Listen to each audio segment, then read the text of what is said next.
think the Falcons. I think the Falcons have found something. I don't know what it is.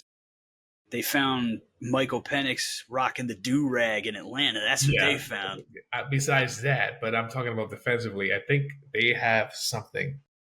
So for the first time in a couple of years, I'm going to say this: that NFC South is going to be fought between those two teams.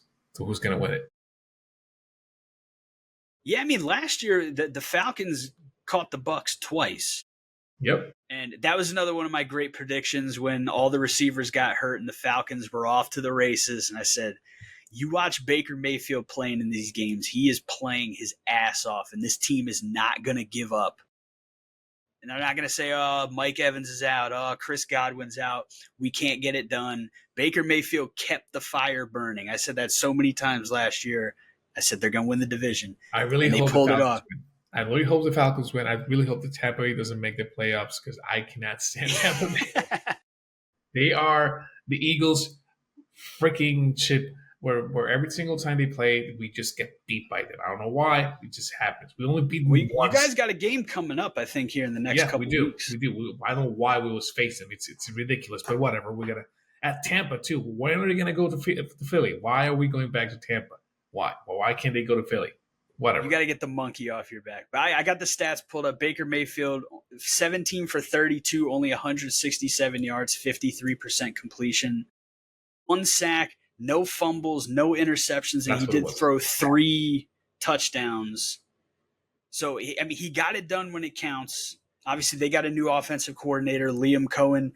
Duval is now the head coach of the Jacksonville Jaguars. At some point, we'll poke in on that game a little bit, but watching the game, I was like, damn, man, Baker's my guy. I love Baker. I love watching him do his thing, and he was just off the whole day. But when it's nut cutting time, he made the throws. He found a way to get it done. It was a slobber knocker of a game. And I got to say, shouts out to rookie wide receiver Emeka Egbuka from Ohio State. This is he was on the team when Ohio State, you had Marvin Harrison Jr., Emeka Egbuka, Chris Olave, Garrett Wilson. There might have been someone else in there. Like the amount of first-round pick receivers, Jackson Smith and Jigba, they had 5 first-round pick wide receivers come out of that Ohio State team over the course of a few years. I think Emeka Egbuka is going to be the best of all of them. Marvin Harrison has the genes. He had a solid game. We'll see if he can live up to his billing. Yeah. But they were raving about this on Chris Godwin, I guess, told them in the production meetings. Emeka Egbuka, as a rookie, week 1, he knows all of the different wide receiver positions. That is not normal. Like the reason Justin Jefferson is as good as he is, when Kevin O'Connell came over, like he was already fantastic, but Kevin O'Connell came over, said, hey, I'm Kevin O'Connell, I'm your coach. Justin Jefferson said, how the hell is Cooper Kupp open all the time? He said, because he knows every receiver position on the field, and you're going to learn how to do that too. And that's why Justin Jefferson won Offensive Player of the Year in 2022. Emeka Egbuka is doing that as a rookie, week 1. He knows the entire playbook from all positions, from the slot, from the X, from the Z. There's something special there. Like you hate to buy in too much to like the talk trickling out of camp and stuff like that, but through the draft process, through training camp, everything that I've heard about Emeka Egbuka is he's a tremendous athlete, great receiver, but he's got a special mind for the game. So I think it was a luxury pick with Evans and Godwin, but Emeka Egbuka is going to be a guy for sure. 2020 hindsight, I guess time will tell. We'll see what happens. But I'm sad about the Falcons. I want the Falcons to do well because I'm still heartbroken by the fact that they lost that Super Bowl in a horrendous fashion. I want them to do well. I like what I saw from the highlights that I was able to catch from that game. I don't have much to say about the game.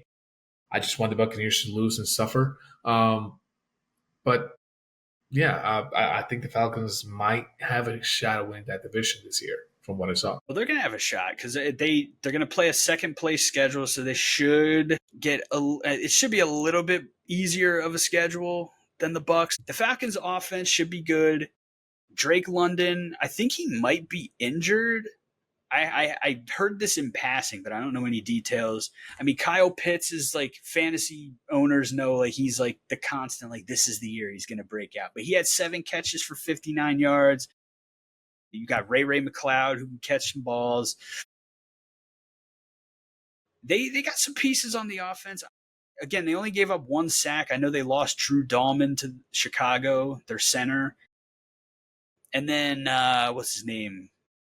Ari, I think is I don't know if he's out for the season, but he's going to be out for a while. So that could be an issue. But again, Michael Penix looked mobile to me, so he might be able to mitigate that a little bit. It's the pass rush. I got a stat the other day. It's been in the last 12 years, nobody on Atlanta has had more than 6.5 sacks in a season.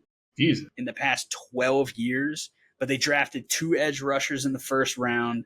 So we'll see if through the season those guys can kind of get up to speed, create some pass rush. But I do have to say, and this is my last bit on this game, they could have a great secondary. Like Jesse Bates, a fantastic player. AJ Terrell is a great player, but Xavier Watts and Billy Bowman Jr., two rookies that I liked.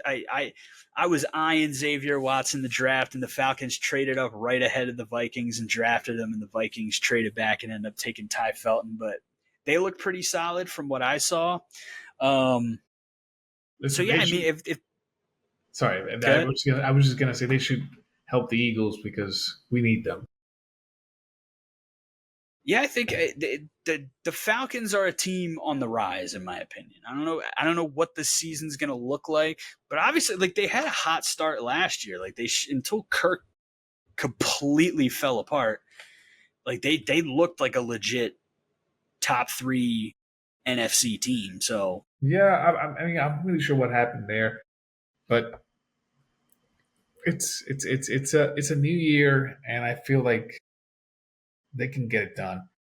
I mean, we just got to check the schedules and see how they're both looking. I'm not really sure what the schedule are for either one of those teams, but maybe the Bucs fall to second place in the division this year instead of winning yet again.